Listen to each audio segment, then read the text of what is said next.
swallow them out. Whereas most of the testosterone is going to be modified by the follicular cells to estrogen. Testosterone and estrogen are both steroid hormones derived from the lipid molecule cholesterol. And so what is the cell organelle that we find in cells that utilize a lot of cholesterol synthesizing steroid hormones? Rough yard. The other way around. Rough yard does protein synthesis. Lipid modification is done by smooth ER. Okay? The other time we see a lot of smooth ER are in the liver cells. Liver cells have both ribosomal ER and smooth ER. They use their ribosomal ER to make a lot of clotting proteins and transport proteins. But the liver also uses smooth ER to detoxify drugs like Tylenol or alcohol. And so, but in the gonadal cells, it's using it to make synthesize testosterone. So let's take a look at the female gonad, all right, at the ovaries.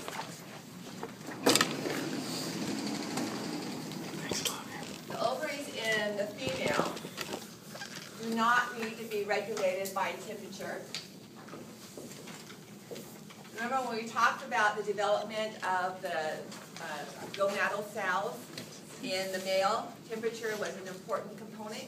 And we have the spermatogonia, once they reach puberty, continue to undergo mitosis throughout the male's life. It increases, but even an 80-year-old, you're going to see spermatogonia undergoing mitosis. All right? Whereas in the female, that mitosis stops before the female infant is born. So there's no more mitosis. A baby is born with all the oocytes she's ever going to have. And so that stops prior to birth, and at puberty, it's just the development. It's already a primary oocyte, and so it's just the development of those primary oocytes onto the mature egg that occurs at puberty. So that temperature regulation is not as important. And so the female gonad, the ovary, remains within the pelvis. So it does descend down the abdominal wall. And so let me add in here. I'm only putting it in a different color because I'm adding it in addition. Remember in the male we have the gubernaculums, and in the male only the lower gubernaculum remained. And in the female, that becomes the ligaments, the ovarian ligament.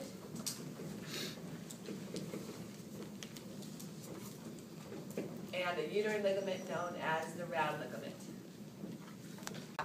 So it's the one exception that we have to having only serous fluid in the peritoneal cavity. The egg, we could not completely cover the ovary in peritoneum because then the egg would be trapped and it would not have a free surface. It would be covered by a serosa, if you will. So only part of the ovary is supported by the peritoneum, and the egg is released into the peritoneal cavity, which is why we can have fertilization and implantation in other places besides the uterus. It can land, there have been known cases where the fertilized egg implanted onto the external iliac artery and actually went to term outside the uterus, because that's a great blood supply. Ectopic pregnancies in the oviduct are going to rupture the oviduct. Other locations along the abdominal wall just don't have enough blood supply for it to go to term. Okay. Fortunately, in the one case I know about where it implanted on the external iliac artery, the woman had been complaining of vague complaints of aches and stretching the ligaments and stuff, and just kept being told, you're fine, you're fine, you're fine. She was being seen in a clinic in Texas, and then she moved to New York City. And she wasn't being seen by an OBGYN, but by not student doctors, but residents, interns that were just kind of rotating through. And so this one intern came into work one morning. She was about 7.5 months, almost 8 months pregnant, and was being rushed off to surgery for an emergency C-section because somebody had done an ultrasound and realized that the fetus was not in the uterus. And there was no way for that baby to be born through the vaginal canal.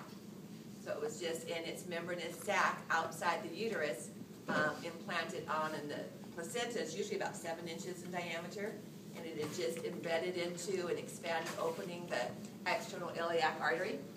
And so they did a C-section, opened up the amniotic sac, left the uterus intact, but had a problem. Once they cut the umbilical cord, they couldn't take off the placenta, which normally separates from the uterus, because then they'd have this big 6-7-inch gaping hole in the external iliac artery. And so they just tied off the umbilical cord close to the placenta, left it in place, and without the infant utilizing nutrients, it gradually shrunk to about an inch or so, scab-like structure, and then they just left it there. So that can occur, but only because the oocyte is released into the peritoneal cavity. There was one news report of a woman. This is a kind of a weird, gross, interesting story. Left her current boyfriend, started dating a new guy, had oral sex with him. The old guy crashed into their apartment, shot her. The bullet penetrated the stomach. The sperm left the stomach, fertilized the egg in the peritoneal cavity. Not the normal pathway of the sperm and the egg that we'll cover today, okay? But weird things happen. All right, so looking at the ovary structure, it also has a covering, the white coat, the tunica albuginea. And this, we'll be looking at the left ovary here. So it gets its ovarian artery and vein support.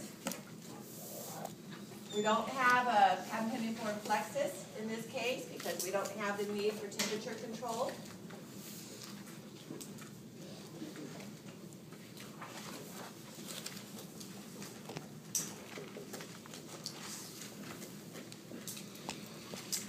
But there is a band of connective tissue that supports the ovary.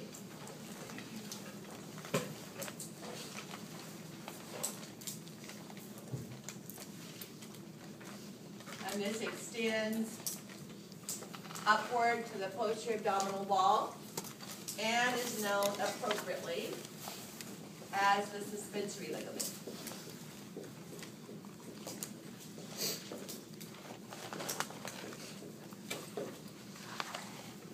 So that's lateral. This is the left ovary. Okay, that's lateral. Over here would be the wall of the uterus. And so there is another ligament, the first of our gubernaculums, that then attaches and suspends the ovary itself from the uterus. So this is going to be medial. Orient you. This would be lateral. And this is known as the ovarian ligament.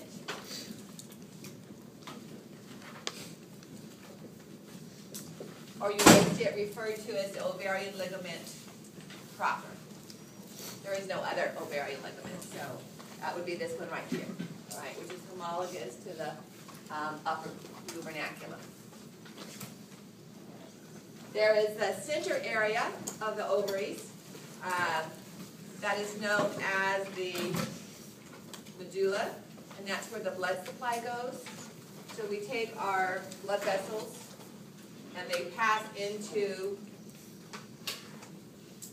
the center area, and that is the medulla. So we don't have developing cells in the medulla, but just the blood vessels expand out from there. And then we see a series of the oocyte itself. Right? So there are small, undeveloped oocytes, and then about 12 to 15 will start to enlarge and go through a process of development that I'll diagram on the other board.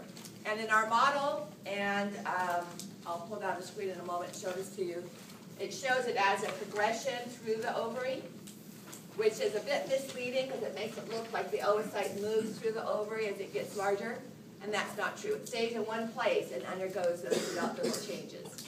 So it's really just an artistic license so that it can show those different stages, but it's really not moving throughout the ovary. Okay. There is another ligament that supports the ovary called the mesoovarium that I will diagram when we get to the uterus itself. That's the peritoneum that we're talking about. But right now I want to look at those different changes that the ovary goes through. Let's see if I'm in sequence here. Yeah. Okay. So we start out, and these my terminology is a little bit different. This is from medical histology, a little bit different from you find in your textbook. So we start out, all of these oocytes are going to be primary oocytes. In other words, remember, mitosis has already occurred in the fetal ovary. And so at birth, all of the eggs are at a primary oocyte stage. That's prior to the first meiotic division. Again, I don't have any questions on the lecture exam of these different stages. I'm going to talk about them because they're cool things that happen. But I don't have any lecture questions or lab questions where you have to identify them as specific primary or secondary or oocytes. So almost all of the follicles that we have present are formed of primary oocyte, and then prior to their beginning of maturation, they are surrounded by a single layer of flat squamous cells. These flat squamous cells are the follicular cells.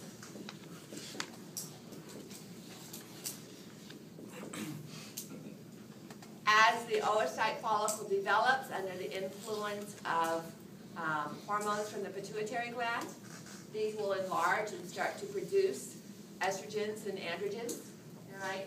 And at some point in time, you will see them described as granulosa cells. Those are interchangeable for me, all right? So you can identify them as either or.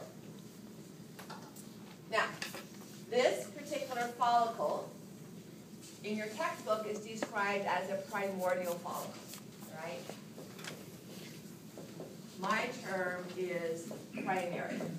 Your textbook uses a higher stage, more developed stage, but the undeveloped, undifferentiated follicle with the flat squamous cell will describe as a primary follicle. And that's what most of them are, the tiny little follicles that are spread throughout the cell. So the follicle is the follicular cells and the primary oocyte associated with it.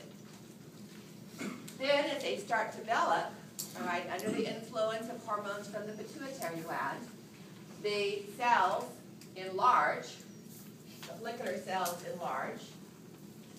We still have our primary oocyte, but now these cells start to develop more of those smooth endoplasmic reticular organelles, and they become cuboidal instead of flat squamous.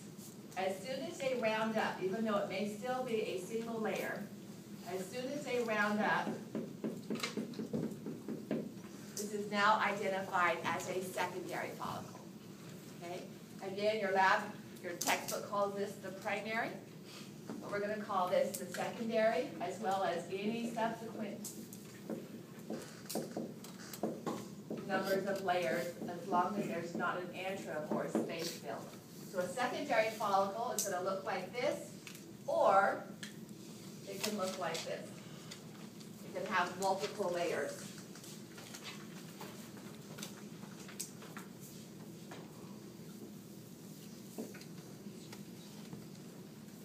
So a single layer,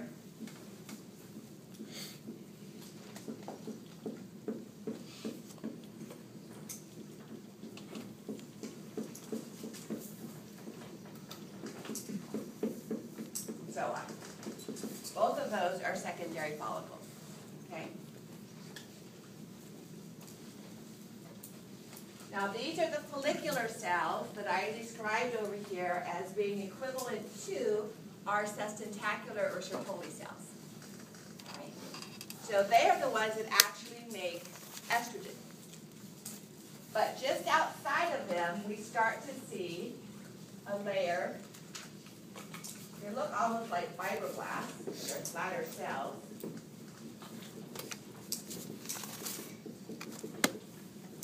but this layer is identified as the theca interna. And in the male, the equivalent, this is equivalent or homologous to the interstitial cells. So both theca interna and interstitial cells synthesize testosterone.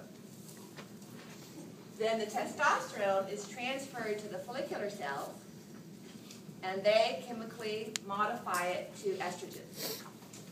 And so the follicular cells have the enzyme that can convert testosterone to estrogen. And so these are the cells that are similar or equivalent to the Sertoli or the subtaxar cells that are most closely intimate with the developing sperm. Now, as we move into the secondary follicle, and as we see more and more of those follicular cells, a protein coat is formed that surrounds the oocyte.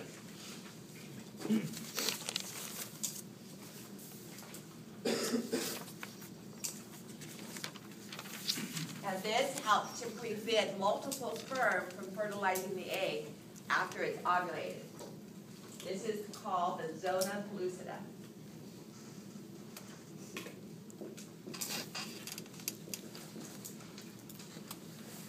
Interestingly, it's the zona pellucida that keeps the fertilizing sperm species specific. So only a human sperm, remember the acrosome we talked about on the sperm?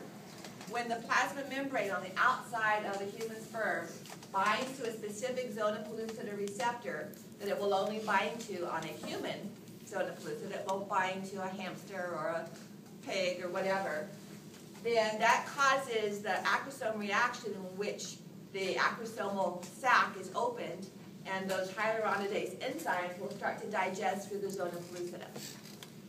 After that, the sperm, the inner acrosomal membrane, has receptors for the egg itself and will bind to that and initiate a series of chemical reactions. That's not species specific, okay? So that can actually bind to different species of eggs from the sperm. But the zona pellucida is the species specific and helps to protect the sperm from multiple. There's also egg membrane receptor changes that occur at the surface of the egg itself. Now, that's the secondary follicle, and there's multiple secondary follicles that are developing in the ovary. As additional amounts of estrogens are produced, cavities of liquid called a liqueur, you didn't know that the eggs became alcoholics, but cavities of a liquid called liqueur start to accumulate amongst pockets of the follicular or granulosal cells. Those cavities are called antrum, like a space, an anteroom, foyer. And as soon as just one small little cavity occurs of the scene, then our follicle is now described as an antral follicle.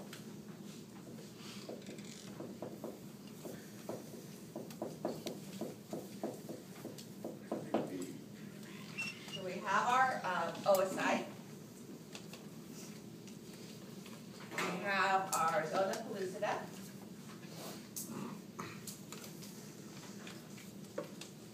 And our follicular cells.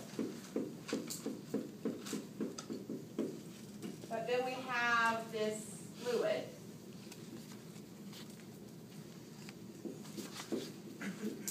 And as soon as a pocket of that fluid appears,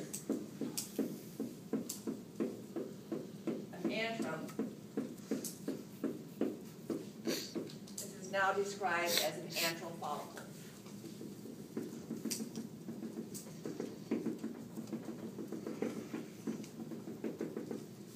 All of this is happening over a period of time, but as we get closer and closer to mid-ovulation, one of these is going to get larger. The antral space gets larger. And so the next stage that we see just prior to ovulation is the mature antral follicle.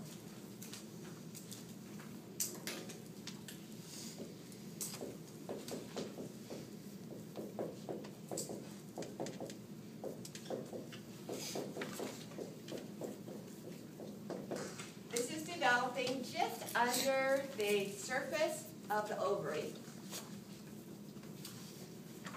And so we'll have our oocyte here, our zona pellucida.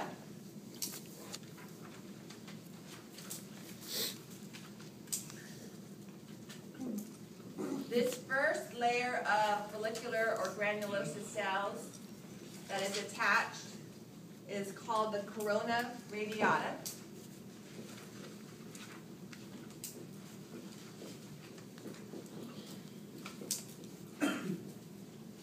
There are other layers, but that first layer that's attached to the zona pellucida has that name.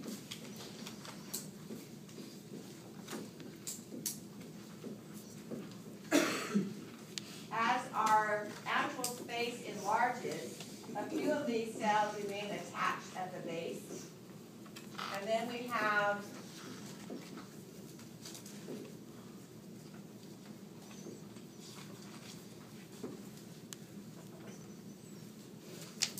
a very, very, very large antrum. Okay, so this whole space is filled with fluid, and pressure is being exerted across the surface of the ovary.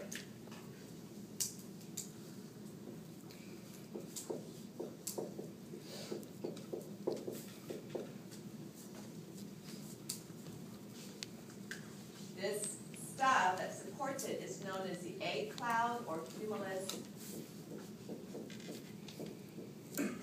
uterus.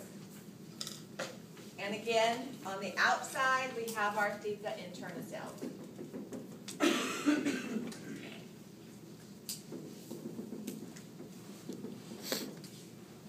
All right, so about day 14, right in the middle of a 28-day cycle, under influence of hormones again from the pituitary gland, this surface ruptures and the egg is released. Right? Just prior to release, the egg divides in its first meiotic division. That's not, again, that's physiology, so I'm not going to go into that level of detail on the lecture exam. But what's released now into the peritoneal cavity is going to be our oocyte, surrounded by the zona pellucida,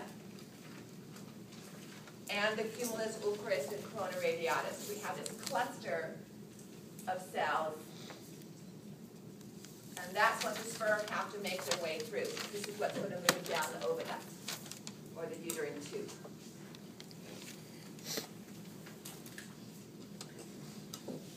So what is released, this division occurs just within an hour or so of ovulation. And it never divides again. So remember, our sperm went through primary oocyte and secondary oocyte and became spermatids and changed their shape to have that long tail. The secondary oocyte never divides again to form an ootid unless a sperm penetrates and binds to the surface membrane. So it requires that fertilization to complete meiosis. Without the fertilization, it stays as a secondary oocyte. Okay, so the stages that it goes through, the internal changes are the same as a sperm as far as the chromosomal comparisons occur, but that has to be triggered by the binding of the sperm. Now, these cells remain behind. All right, so all of these follicular or granulosa cells remain behind. The theca interna cells remain behind. And so this first structure that remains behind is going to develop into another secretory or endocrine component. And so this is going to develop into, there's some bleeding that occurs at first because of this rupture. So it's known as the corpus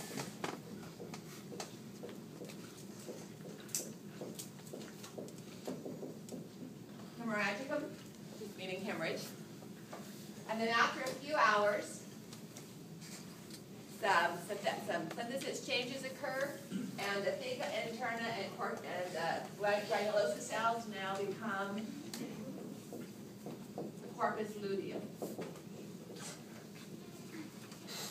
And these secrete two hormones, estrogen again, and another hormone called progesterone, that are necessary to maintain and create a nutrient-rich site, a vascular-rich site that the fertilized egg can embed within, can be implanted. Again, that's physiology, all right? But the corpus luteum is the structure that is secreting those hormones. So it's making more estrogen and progesterone. If the egg is fertilized, it makes most of you have probably heard of human chorionic gonadotropin. That's what's tested for in pregnancy tests. And that hormone maintains the corpus luteum. If the egg is not fertilized, the corpus luteum regresses, progesterone levels fall, and your menses, if you're female, your menstrual period starts. So now the corpus luteum is degenerated, and it becomes just a small band of collapsed cell scar tissue. This luteum means yellow because of the lipid material forming the hormones. And so this now becomes the corpus albicans, or white body. So those are all the stages that these cells pass through. So if you're a female, past puberty, I think everybody here is, that's a female anyway, is past puberty, you have a corpus albicans in your ovary for every egg that was ovulated. Okay, those are permanent structures that remain behind. So in lab, we've got a large ovary model, as well as one of those flat plate models that these various bodies and stages of the follicles are found on. In lab, you only need to be able to identify, again, developing oocytes, corpus hemorrhagicum, corpus luteum, and corpus albicans.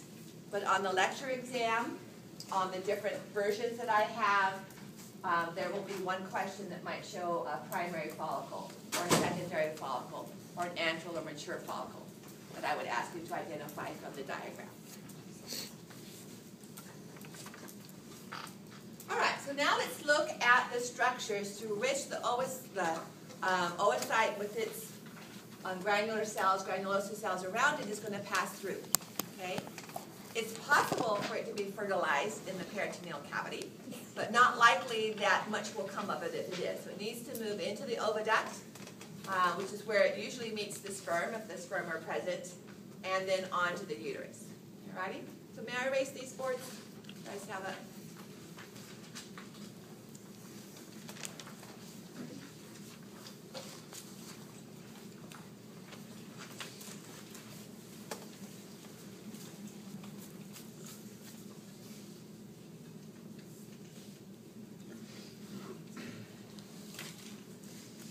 So the uterus and its attached oviducts, which have various names, uterine tube, oviduct, fallopian tube, salpinx is its Latin term, are extended arms, if you will, of the uterus.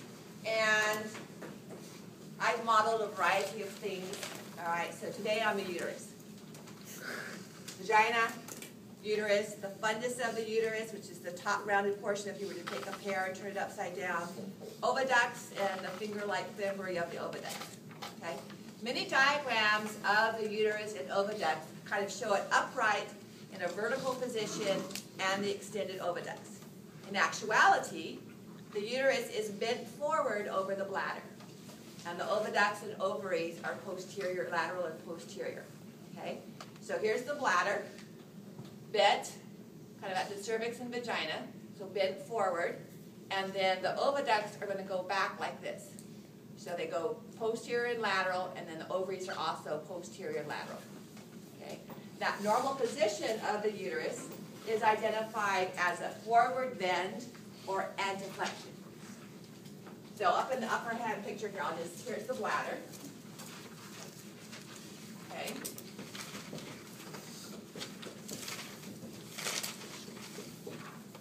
And then the vagina and uterus position associated with that.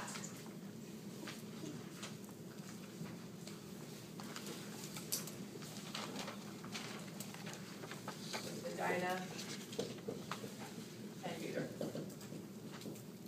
Not quite that far. So that would be an anti-flexion, bend forward.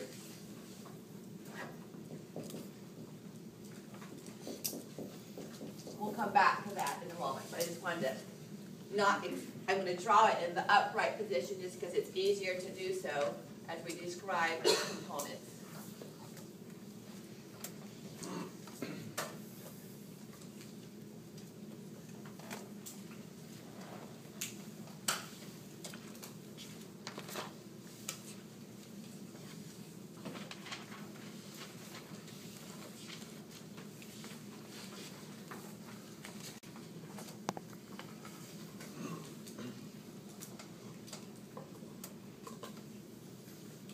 So looking at the oviduct, and again,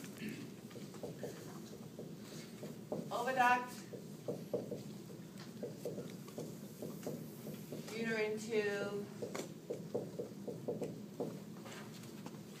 Salpinx, fallopian tube is a really old term for it. So these finger-like structures move almost like anemones, especially at the time of ovulation. So the whole oviduct moves closer to the ovary to capture the released egg. And these finger-like structures are known as fibria or fibri. And they create a kind of current that pulls the egg into the oviduct. This dilated region is known as the infundibulum. And then as it narrows, this area is known as the ampulla. And that's the majority, that's the location where eggs are usually fertilized. If they're fertilized too early here, and it takes them almost a week to pass through the oviduct, they might implant within the oviduct. If they're fertilized down here, then by the time they're ready for implantation, they're out of the uterus. Okay? So the best site for fertilization is within the ampulla. And then this narrowed region, and as it passes through the uterus itself, is known as the isthmus. So the epithelium of the oviduct is back to a simple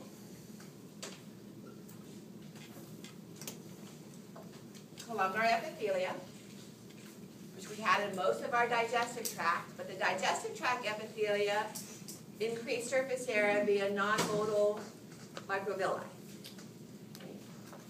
In the oviduct, to help sweep the egg along, we have cilia.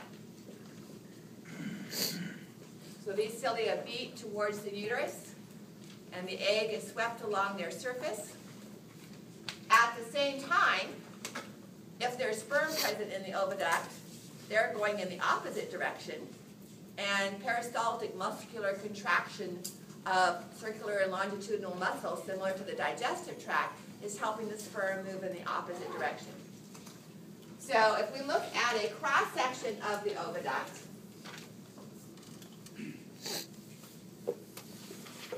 the epithelia is thrown into these complex folds. It's almost like a breakfast cereal. It'll follow the puzzle and get somebody to their destination. And the egg is going to be in the middle here, being swept by the cilia, and the sperm are going to be down in here, being moved in the opposing directions by the smooth muscle contraction. Okay.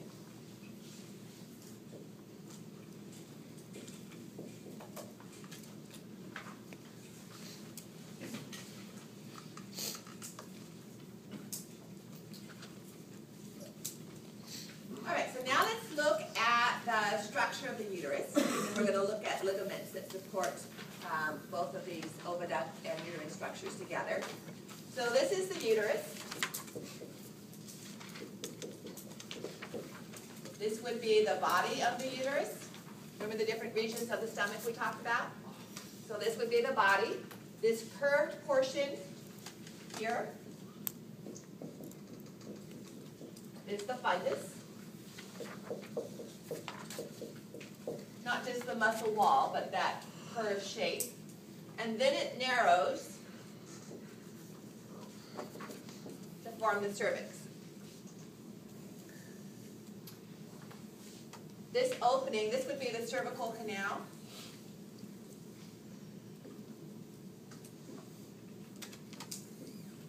And the opening either out of, into the uterus, or into, if you're talking about the direction that the baby would pass through. So this opening is known as the internal os. That weird word os refers to opening.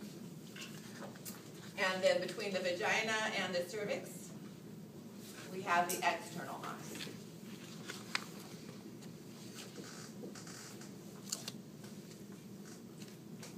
So when a woman has a pap smear, all right, that's a sampling, a scraping, or a biopsy, depending on what's needed, of the epithelial tissue lining the cervical canal. It's named Papinicolau.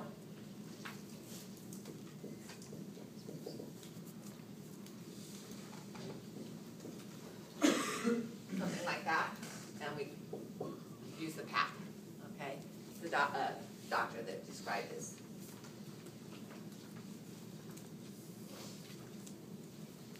All right, so the external large feature structures that we talk about for the uterus. And now let's look at some of the supportive structures. All right?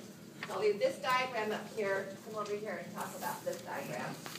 If you recall the sagittal, large sagittal diagram I drew at the beginning of digestive system, in which I illustrated the greater omentum and lesser omentum and transverse mesocolon, down at the bottom, I made it a female.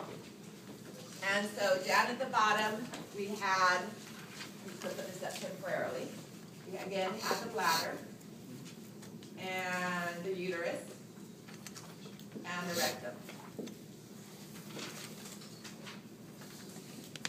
Remember that view? And so we had parietal peritoneum, our serous membrane. Do some tummy exercises here. So this would be parietal peritoneum. The peritoneum covers part of the bladder, more when the bladder is full, less when the bladder is empty. And then covers part of the uterus, a little bit of the cervix, but certainly not the vagina. And then extends to cover part of the rectum as it moves up the posterior abdominal wall. So at this location, it's just a simple peritoneum attached to the body wall, so it's a parietal peritoneum, right?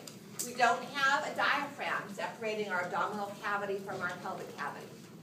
It's this peritoneum that separates them. Structures below the peritoneum are considered to be within the pelvic cavity. In lab, you'll have a couple of recesses described. So this gap, this little fold back here, is described as the urovesicular recess, just that double back layer of peritoneum. And the recto-utero, or utero-recto, I don't care what order. Recess or pouch. And that's really important clinically if there's an infection or an abscess. This is kind of the gutter in which that material would drain and be trapped, okay, instead of going down into the pelvis.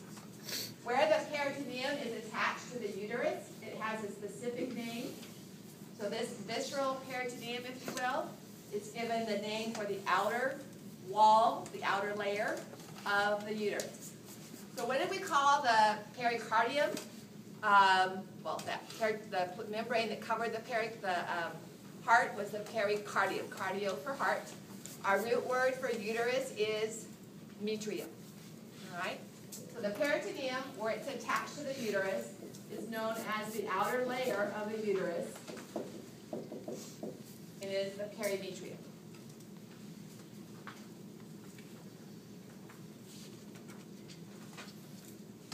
Now the perimetrium, then imagine, remember again, and I meant to bring some fabric into class. I thought about it at 5:30 this morning when I woke up, but then neglected to bring in a sheet. But you can imagine that. So I'm the uterus again, all right? Oviducts and fimbriae. Now I'm going to place a sheet over me. That sheet where it's covering my body and is attached to my head, my shoulders, and my trunk would be the perimetrium. Okay, so the sheet represents the peritoneum. Where it hangs off of my oviduct, all right, and drapes down, that's a double layer. What did we call a double layer of peritoneum? No? In general term, a mesentery. So this is going to be the mesentery of the uterus, or the mesentery of the oviduct, or the mesentery of the ovary. And so we use the terms mesometrium, mesosalpinx, mesoovarium. Meso meaning a double layer of peritoneum. So where it's attached to my body, it's not a double layer, all right? It's perimetrium. It's the outer layer of the uterus. One way of looking at that double layer, so if we were to look at it here, it's going to be hanging over the oviduct, all right? And this space it's filled in is known as the mesometrium. Imagine that double layer sheet folded over and hanging down. So that part that's hanging down, pulled back like that, and I'll show you an image in just a moment, is the mesometrium. Okay? Now if we look at that in a sagittal view, we're going to make a cut through here. All right? We're going to cut right through here, so we're not going to see the uterus. So up here is the oviduct.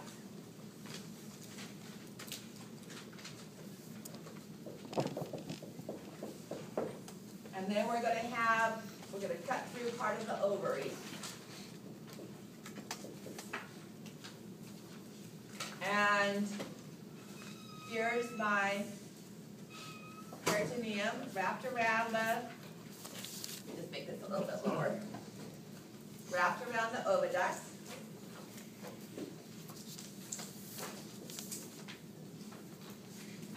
And now it's a double layer, the mesentery. It gives off a branch that just partially encloses the ovary. So remember, if it completely enclosed it, it would trap the egg. And when the oocyte was released, it'd be stuck underneath that peritoneum. So it only partially encloses it to support it. And then the rest of this is going to extend down and then go up anteriorly and posteriorly along the body wall. And so this part right here is this part right here. Okay? Again, I'll show you some illustrations. So where it's a double layer from the oviduct, it is identified as the mesosalpinx. Remember, salpinx was another name for oviduct. So if a woman is having her tubes tied for birth control, tubal ligation, it's also known as a salpingectomy, or cutting of the tube, like a vasectomy is cutting of the vas deferens in the male. This double layer of peritoneum is known as a mesoovarium. And this double layer, part that you see here, is known as the mesometrium, mesentery of the uterus.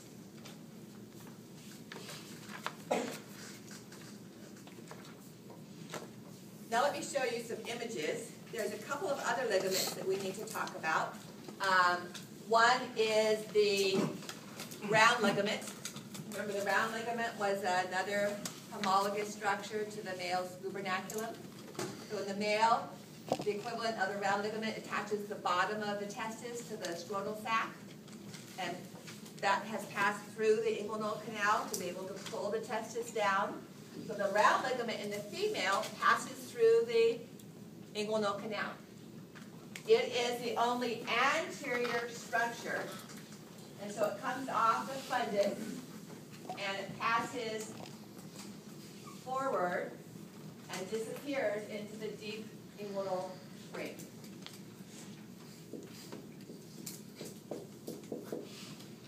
There are two of those, but this is a side view.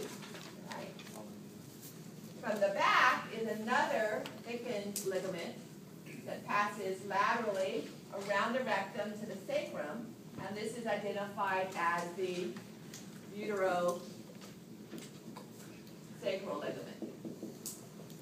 So we have anterior. Now, the oviducts, my upper extremities are no longer going to be the oviducts. So remember our anatomical position. The uterus is bent forward, and the oviducts are going backwards like this, posterior. All right, so imagine that they're still there, but I'm changing my upper extremities now to the round ligament. The round ligament comes off the fundus, near the oviducts, passes forward, and through the inguinal canal and down into the labia, which are homologous to the scrotum. So I want to pull down an image. This is in the printed on your online lecture notes. It's a lot easier to show you this image than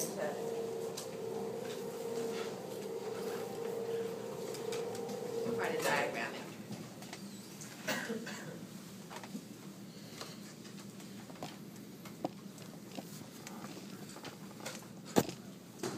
I'll show you a couple while we're here, while we're at it.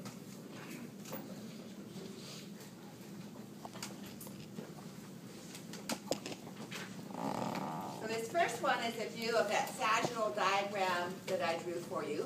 You'll notice that there are three tube-like structures attached to the fundus. All right, so here is the fundus of the uterus.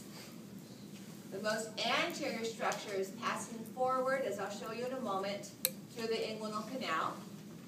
The middle structure is the oviduct, or uterine tube, and then we have the ovarian ligament leading to the ovary.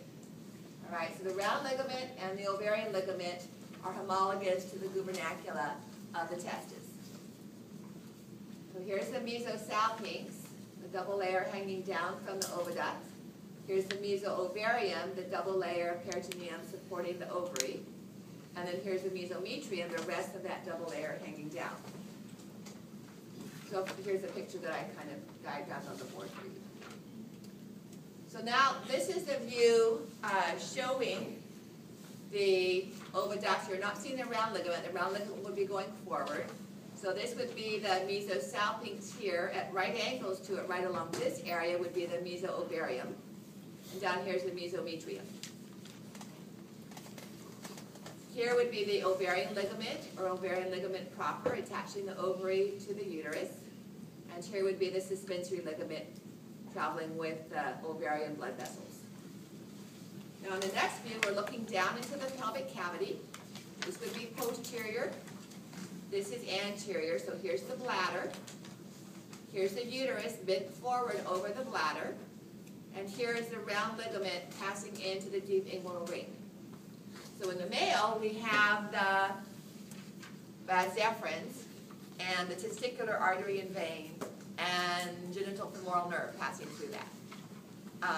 With the vas deferens, it's a relatively large structure, and that's why the opening to the inguinal canal in the male is larger, and males are more likely to lift heavier objects, and so they're more likely to get a stretching, a weakness of that muscle wall, and an inguinal hernia. Okay? So if this was a male, we talked about inguinal hernia on Monday, if this was a male, a direct inguinal hernia would be going right directly through the abdominal wall here, and the indirect would be coming through the opening to the inguinal canal. It's rare, but not impossible for a female to get an inguinal hernia. All right, so here's the oviduct disappearing into the deep inguinal ring or internal inguinal orifice here. So this would be the mesometrium, right, the lateral membrane. Here's the oviduct, and here's the ovarian ligament. The other supportive structure is posterior, keeps the uterus stable posteriorly, and this is the uterosacral ligament, and it lives up to its name. It goes from the uterus to the sacrum. So it starts on the posterior aspect of the lower uterus, near the cervix, and passes around, laterally around the rectum to attach to the sacrum itself. So we have the round ligament going forward, uterosacral ligament going posterior, stabilizing the uterus front to back, and then the mesometrium more lateral and slightly posterior. Here's another view, okay, in the same position, again without as much of the other material, so bladder, round ligament disappearing into the deep inguinal ring. Here's these three structures, round ligament, oviduct, ovarian ligament, and then the uterosacral ligament. All right? So these are on the PowerPoint slides online, and some of these are in the actual lecture notes.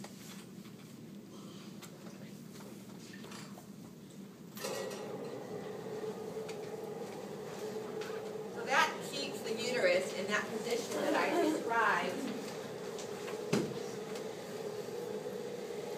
as anteflexion. Some women are born with the uterus more upright. Other women with multiple childbirth, these ligaments are weakened, and the uterus starts to bend up or even completely backwards. So any position that is not all the way forward, and I'll show this in a dotted line, so any position of the uterus that is anywhere from there to that, either anything of that line is identified as retroflexion. Okay. Especially as the ligaments start to weaken, the uterus that is more retroflexed can rest on the bladder, cause incomplete emptying of the bladder, and can actually, in elderly women, completely turn inside out and hang out of the vagina. Okay, so those are various stages of a prolapsed uterus. Obviously, if this is occurring in a 70-year-old woman, she doesn't need her uterus anymore, and rather than try to tack it back in place, she'll probably just have a hysterectomy, which is a removal of the uterus. Okay. A radical hysterectomy is removal of the ovaries and the uterus, and in that case, she would suffer the loss of the hormones if she was prior to menopause and might need some hormonal replacement. In a male, we don't generally, we don't take out much, maybe the prostate gland for prostate cancer, but for fertility control, the vas deferens is cut, usually from through the scrotal wall, and a segment removed, the ends bent over and stapled or cauterized or plugged or whatever. So with a vasectomy, there is not removal of the testes. There's still production of sperm. They just can't get from the tail of the epididymis into the urethra. So they're continually produced, but they stay in the tail and then die and are just reabsorbed. All right, so the hormone levels stay the same, the sperm production stays the same. A male that has, obviously it's a male, a guy who has a vasectomy will get a sperm count shortly after the surgery, and then is not supposed to have intercourse without some other protection for about 6 months and then get another sperm count. Okay. So I was after my husband for years to get a vasectomy because I'm like, why should I be the one, dealing with all the birth control issues and stuff? And he doesn't like needles. He's been known to, faint as soon as somebody tried to draw blood from him. So, I asked him, I said, so is the reason you're not, and he promised me he would go get one. He and his best friend were going to go get one together and hold hands, sit there with the ice on their scrotum and stuff like that. And I said, well, let me know, do you have something philosophical against the idea of getting a vasectomy? Or is it because you're afraid of needles? And I hit him one time over the eyebrow with a racquetball, ball racket. Well, he was coming out behind me. He should have known better. I was just following through. So I went with him. We were dating at the time. I went with him to the doctor's office. I had to hold his big toe to keep him, quiet and calm down while that got sutured. So I said, if it's the needle thing and the cutting thing, I have no sympathy for you. If it's the philosophical, I just don't want to have it done, okay. Well, out of the blue one day, he came home with a piece of paper. And he said, you need to sign this. And I looked at it, and it was a statement that he was going to have a vasectomy. And he had gone through a group class with a bunch of other guys. I said, really? I have to sign permission? I have to sign, you know. He said, well, we're married, and they want to know that you know that I'm having this done. I'm going, my 16-year-old daughter can go have an abortion, and I don't know about it, and I have to sign before you can have a vasectomy? I mean, it was just weird. So he ended up having it done. He never went back for his 6-month sperm count, but we haven't had any more kids, so I assume that, of course, living in Denver helps, you know, if you're trying not to get pregnant. But the vasectomy was about 8 years ago, so I'm assuming that the sperm are not there. But it's been known to occur. There have been several divorces, many divorces, before paternity tests and the DNA testing became available, where a woman whose husband had had a vasectomy and got pregnant, and he accused her of, you know, having someone else being the father, sleeping around, because he obviously couldn't be. He was now infertile. And she swore up and down, no, you're the only one. And, of course, there's the trust issue. Neither one believed the other. When it's been known for the sperm, they're devious. They can make their way through a whole bunch of obstacles. So, you know, sometimes the vasectomies can be reversed. But if you go into a doctor's office saying, give me a vasectomy that's reversible, they're not going to do it. Okay, because you shouldn't have one unless, or even a tubal ligation for the female, unless that is your permanent plan. People's lives change, children die, you know, remarriages occur, but it shouldn't be in the back of your mind that the reversal is for either the tubal ligation or the vasectomy is possible. All right, so ligaments of the uterus. Let's look at the uterine wall. So I'm going to leave this diagram up here and erase these series of diagrams.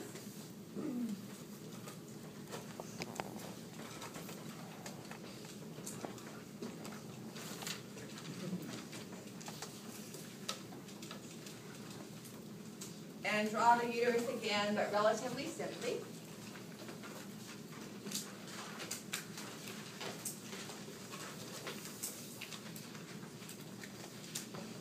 I'm just alluding to the oviduct.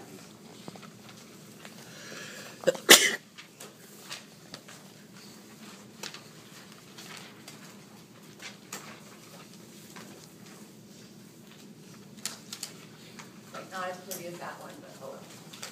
So our peritoneum attached to the uterus is a serous membrane.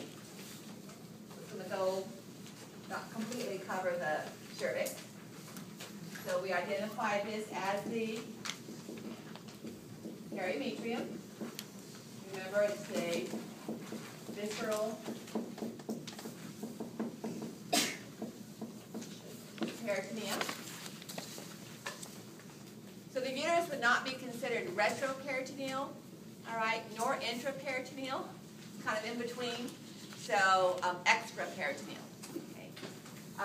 Then we have the muscle. So the muscle wall of the uterus is smooth muscle. And is identified, our prefix for muscle is myo. And of course, the uterus is metrium. So this is the myometrium. Smooth muscle. It can often have benign tumors known as fibroids, which can cause a woman to have extensive bleeding during or between her periods. Those may be treated by just removal of the fibroid tumors, or if they're very large, then that might be a cause for a hysterectomy. If there's extensive bleeding.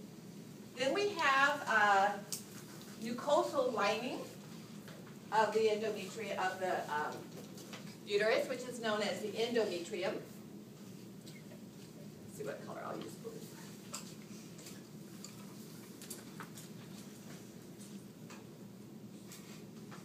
And you'll notice I'm drawing this rather thick. It's not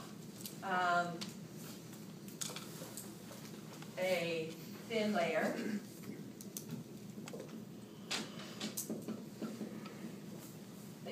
endometrium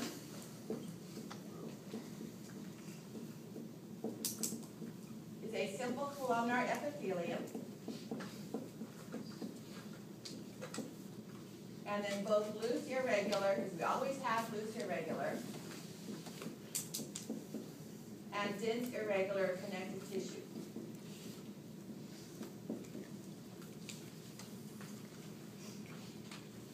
This is under hormonal influence, so this is what gets thicker to prepare for the implantation of the fertilized egg. And we have uterine glands lined with this simple columnar epithelium.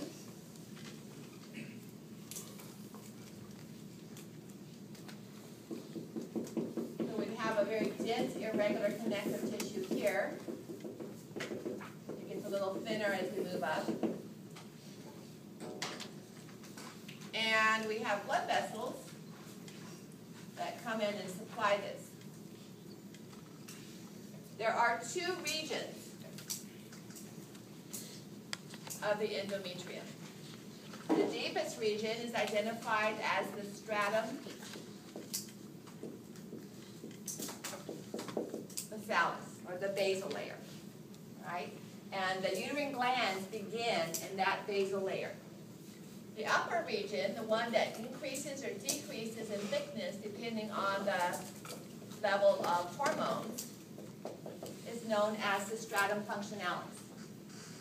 So as we move towards ovulation, the stratum functionalis is repairing itself after menses and starts to get thicker, and there's a slight increase in the growth of blood vessels. After ovulation, remember that's when the egg has to be fertilized, by the way, within 24 hours after ovulation. And so after ovulation, this becomes rapidly more thick, and the blood vessels, the uterine glands grow rapidly, and the blood vessels grow very rapidly, preparing for implantation of the fertilized egg. If the egg is not fertilized, or after the baby is born, all right, we have a breakdown. The blood vessels constrict.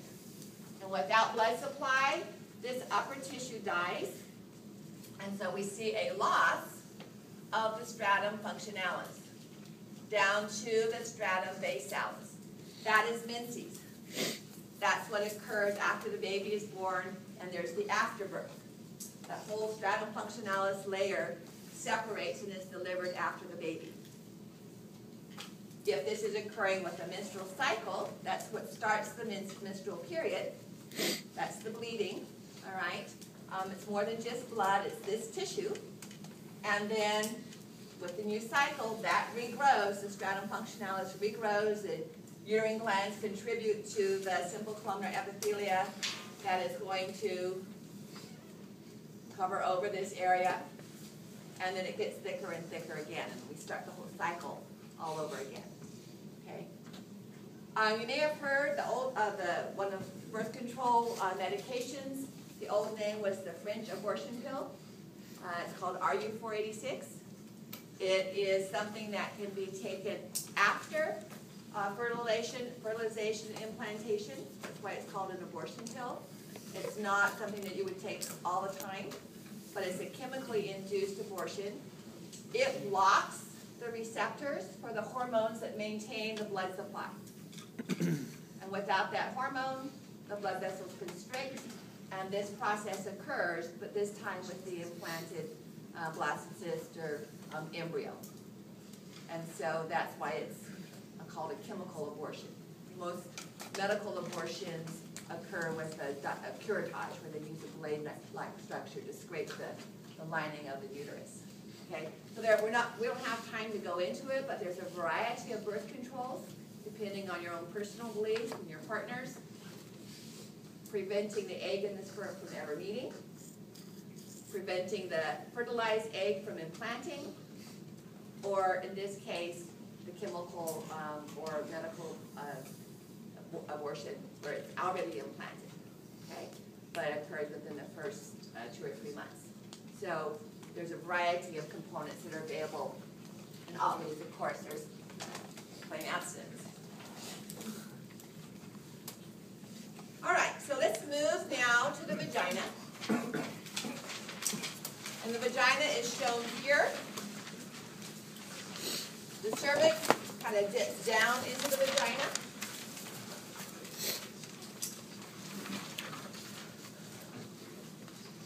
And creates a space,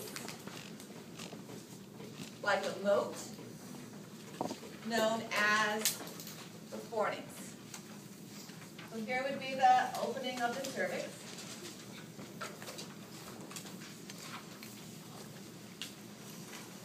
And then this would be the vaginal tissue. And so this rim, like the reverse of a donut, exact, is known as the fornix. And this view is known as the lateral fornix. So if you're looking at a frontal section of the uterus, it's kind of described like a box, even though it's a ring. In a sagittal view here, then we would have an anterior and a posterior fornix. Okay? So frontal view, two lateral fornices, sagittal view, anterior and posterior fornix. That's a structure, a region of the vagina. The vaginal epithelium is a non-cornified, stratified squamous epithelium. There are no glands that secrete into the vagina, but it can be lubricated by a seepage of fluid through this epithelia to make the vaginal wall moist. We do have a homologous structure to the bulbourethral glands in the labia, which also provide lubrication. So let me switch to the overhead again to describe those components.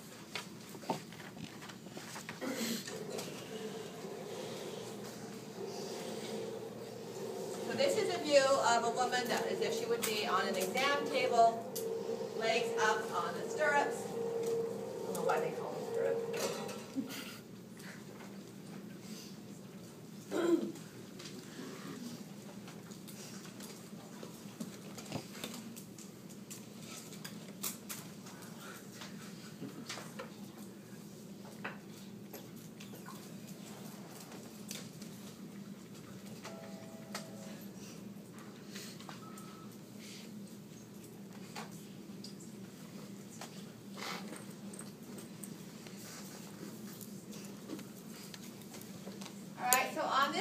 This would be of course, the buttocks down here, the rectal opening.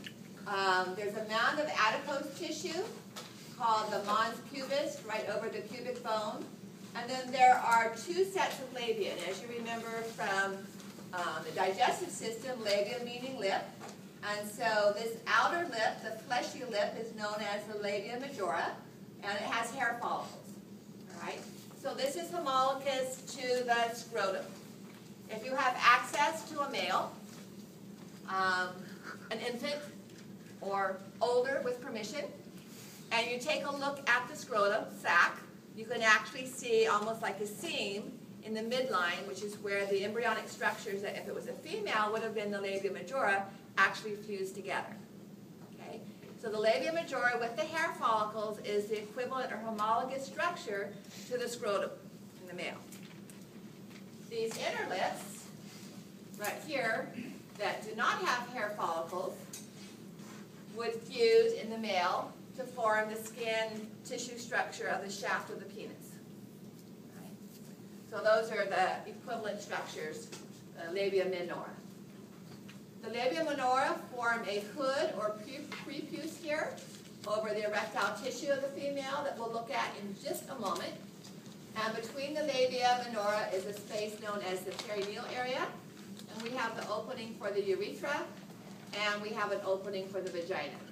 This irregular area here is where a thin membrane, partially, usually just partially, closes the opening to the vagina, known as the hymen. All right? With horseback riding and a whole bunch of other activities, that's often torn even before a woman has her first intercourse experience. Now I want to take a look at the erectile tissue. the identical structures found for a female. So here we look, let's go to this level here, they're just smaller. So remember in the male we had the crus of the penis, where the erectile tissue was attached to the pelvic bone, and then it became the corpus cavernosum, where it hung off. So that's what we have here, the crus of the clitoris, and then the corpus cavernosum. And then instead of having a single bulb, in the female, the bulb of the vestibule is split on either side of the vagina. And so we would have a bulb of the vestibule here, and a bulb of the vestibule here. It's hard to follow, and then it would become the corpus spongiosum, embryologically. Trying to dissect this in the adult cadaver, it's hard to find a continuation all the way up on the ventral surface of the corpus cavernosa, but we do have a glans clitoris, all right? Now in your lab manual, it just calls that the clitoris, but it's like calling the glans penis just the penis. It's the component of the corpus spongiosum that forms the cap over the corpus cavernosa. So it's really just that most sensitive part, enclosed by covered up by the corpus spongiosum.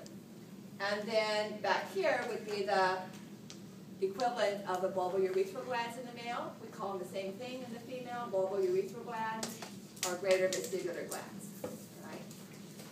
One last thing. If we look here, we have the prepuce. That is what is removed in the male in a circumcision. In female circumcision, all of this erectile tissue is removed. All of it. Okay? And in fact, the labia minora may be sewn shut and then opened up for menses and then sewn shut again. So that's why there's been such an outcry in female circumcision, because it's vastly different. The woman would never be able to have an orgasm.